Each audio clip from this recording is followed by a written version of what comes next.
Hi, I'm Kathy Turner, and I am the past chair of the Breeder Education Committee, and I, along with some of my cohorts, want to continue to bring you breeder education conversations across the pond, updates on medical issues.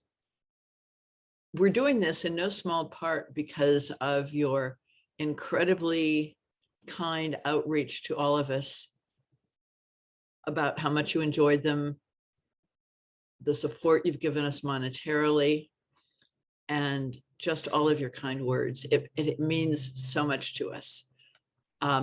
This particular webinar is fun because the last time we had a national was in 2019. Thank you, COVID. And the best of breed winner was a dog bred by Tammy Tomlinson named Daniel. And the top 20 winner was a dog named Betty, bred by Charles Rogers. Sometimes I think we forget that what looks like overnight success, I mean, what could be better than winning at the national, is not really overnight success. And both Charles and Tammy have spent more than 40 years honing their craft to make them the kind of breeders that they are and to produce the kind of dogs that they have produced over the years. So we thought it would be interesting to hear their stories. This is just a preview, so we hope you'll be joining us at the webinar on the fourth Tuesday in October, and hear more of how they do what they do and who are their important dogs and what advice they would give to new people who are starting to breed. Thank you. My name is Charles Rogers, and I'd like to introduce myself to you and share with you my 40-year passion with golden retrievers and being part of the obedience and confirmation elements of dog shows. It was in 1979 that I acquired my first golden retriever. Insofar as I grew up in New York City, after which I went to medical school, had an internship, a residency, and a fellowship. I finally had the opportunity to fulfill a lifelong dream of my own, to own my own dog.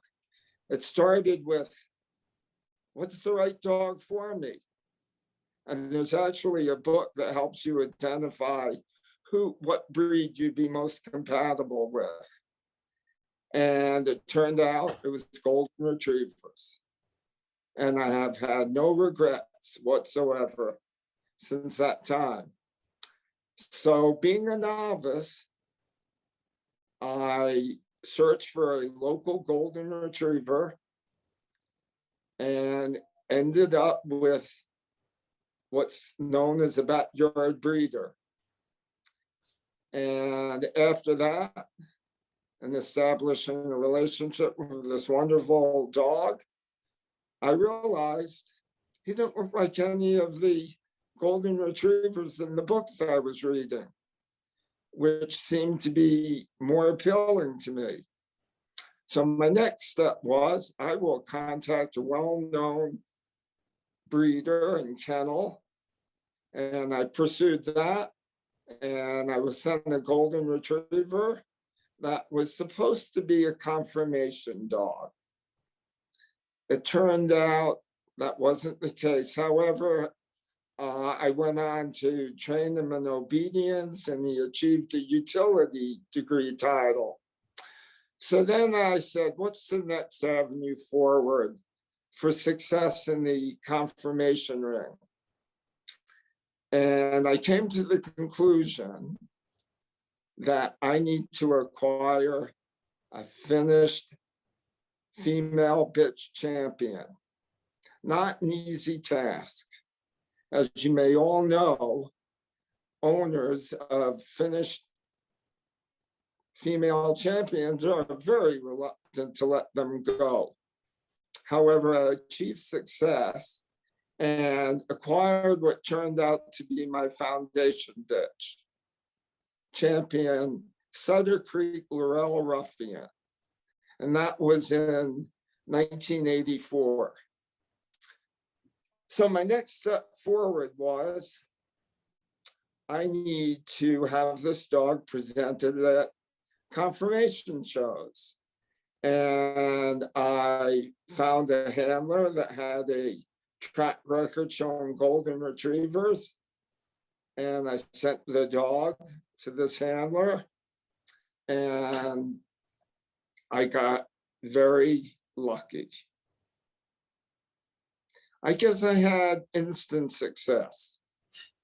2 weeks after he was showing this golden Ruffy, she achieved the best in show. And within a number of months later, she was in the Show Dog Hall of Fame. As an historical reference, in 1984, it was very uncommon for bitches to go best of breed, win or place in the group, and there were very few best in show golden retriever bitches. So I said, I need to move forward. I have what I hope is my foundation bitch, so I need to breed her. Hello, I am Tammy Tomlinson of Hill Loft Golden Retrievers. I live just outside of Pittsburgh, Pennsylvania, about 50 miles east in a little town of Ligonier. I got started actually in the sport of dogs in about 1972. I would think I was 12 or 13 at that point. And I had wanted a dog of my own, and I ended up with a Irish setter under the Christmas tree.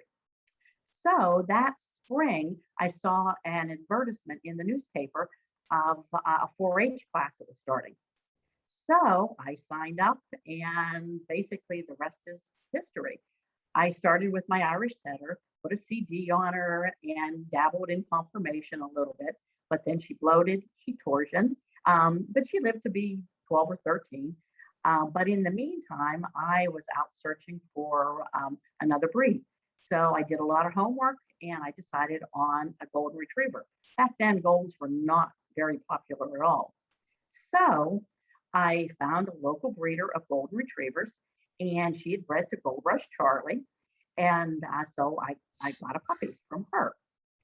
So I put several points on her, put a CD on her, went to do hips and eyes. And of course, she was dysplastic and had cataracts. But she was, she lived to be 13 or 14. So then I was searching for a dog, and I had always had Laura Kling in the back of my mind as a breeder that I wanted to. She was like the person I wanted to be when I grew up. So I contacted Laura, and Laura sold me a dog. And Laurel's Kilimanjaro was this girl's mother.